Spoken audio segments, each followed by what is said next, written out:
on things that I had raised last week. I believe the Safe Pass issue has been resolved, and I want to thank you for that.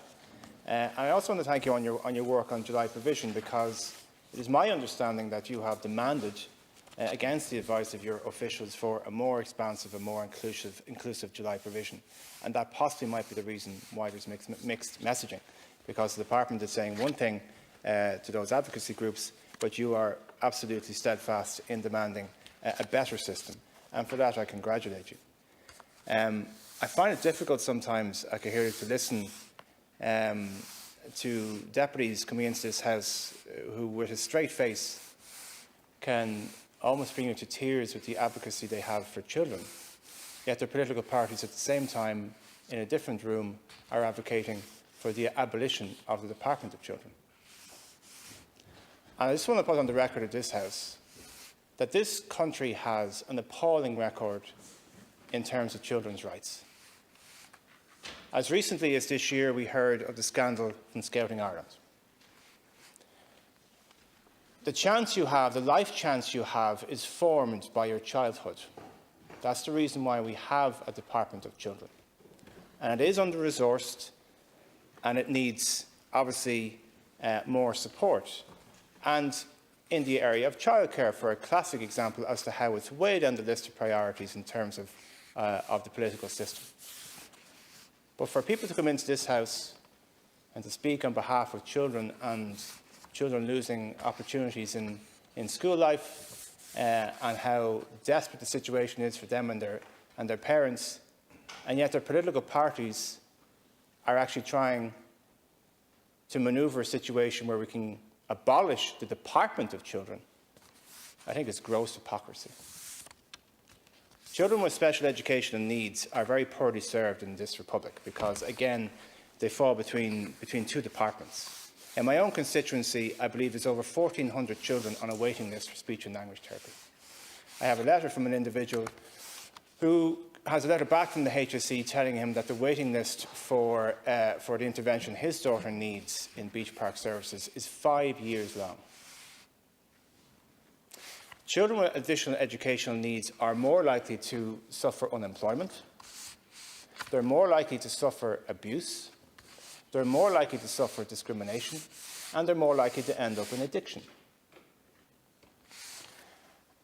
And what parents are saying is that they're absolutely exhausted because when they try to advocate for their children, nobody seems to listen, the resources don't seem to be there, and they are being forced to be almost full-time campaigners, and they can't be full-time campaigners because they have to be full-time parents.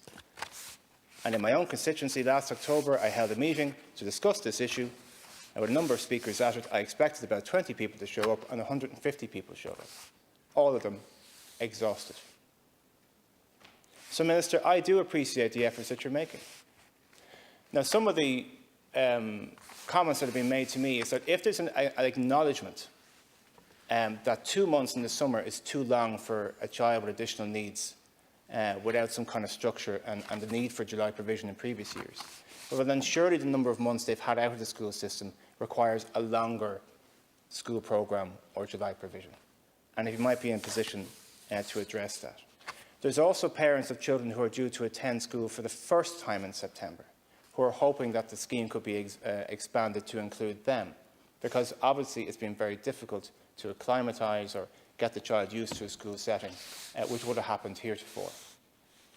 Minister, I want to ask you, what happens if a school says no? I'm aware of a letter sent from Saplings Educational Facility. I think it has 5 schools for children of autism, who have sent a letter yesterday to parents saying that due to the non-availability of suitable, qualified and experienced full-time staff and due to the complex needs of their pupils, that they will not be in a position to provide July provision. So, Minister, again, this falls between your own department and the Department of Health and the HSE. I think it's fair to say that children with additional needs, children with autism, children with other complex needs are very poorly served in our education system. And they're very poorly served outside of the system as well. So I would take this opportunity to say that the idea that we should put children, from a departmental sense, at the end of the political priority, as people are jostling for government formation, is an outrageous suggestion. That needs to be stopped right now. And secondly, I would ask, because it's always the way of the department, which I know you won't admit to this, but I know you're fighting an internal battle there. The way of the department is to outsource everything to the school. And if the school says no, there's not much the department can do. Parents will say that they get lists of schools from their CNO, and their CNO will say, your child has autism, here's a list of schools that you may apply for. Best of luck. And parents in my constituencies get a list of schools and they can go as far as Drogheda. And I know parents who have applied to school after school after school after school after school, and the school has all found a legitimate or otherwise reason to say no. And I mentioned this last week that you do have the power under the Admissions Act to intervene and demand of a school to open a unit. But again, it seems to me in this provision of July provision or school-based programme, or sorry, a summer programme over the summer months, that the department is again outsourcing its responsibility, and if a school says no, well then that's just the way it goes.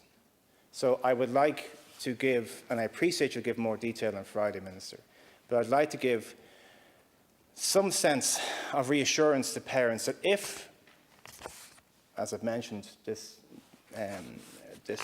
organisation or saplings, this schools say no, or a local school says no, because it is early June, it's due to start in July.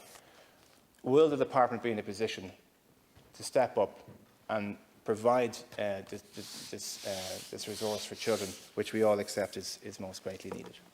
Thanks, Deputy Minister. Is that your last question, Deputy? Yeah. Minister, you have a few minutes there.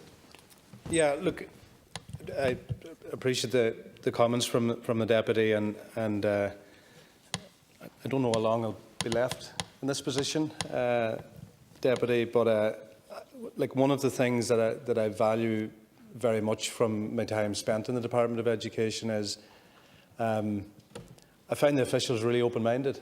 I find them really, really good to work with.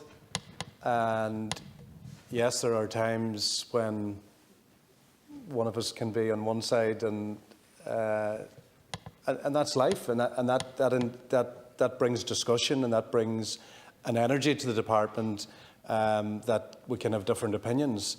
But on this particular issue of the summer programme, the intensity of work at a department level is really focused, and that's not taken away from the other big issues that appeared over the last couple of months in terms of Leaving Cert, calculated grades, junior cycle, and dealing with all these conundrums that there's basically no manuscript for. But one of the things that I do value and I really respect within the department is if we have an issue, if we have a challenge, and we have a challenge here. We have a challenge to meet, and you're right in saying, asking the question, what happens if a school says no? And that has been the case with the July provision. Some schools, and I'm thinking on a school who has a phenomenal reputation. They've got ASD classes and they have a rich tradition of school inclusion, but they never opened their school for a summer-based programme. But they worked to ensure that the tutors were provided for the students. So the very significant figure which stands out is that on a traditional programme, 70% of July provision is home-based, 70%. So that means out of 4,000 schools, 232 was the number that opened in the past. But I'm confident that as a result of the engagement, not just at an official level, between the likes of INTO, IPPN, CPSMA, other umbrella groups, I believe that we're going to be in a strong position to try to facilitate parents as best we can. But once again, it's voluntary in its nature, but it's also trying to give parents the choice. But the parents I speak to and the parents you speak to, Deputy, and every other deputy in this House, they're under pressure. They've had a tough few months.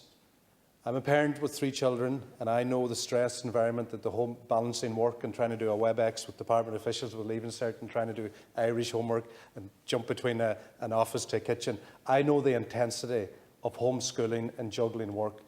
Add to that children with serious to profound intellectual disabilities and all the pressures that goes with that. I get it, and that's why I think we in this House comprehensively will facilitate this summer programme as best we can by using our own contacts and our own network, whether it's in Glanmire or whether it's in Dublin or whether it's in Darndale or whether it's in Letterkenny, to try to encourage and encourage people and to show leadership to make this work, and I believe we will. Deputy Gary Gannon.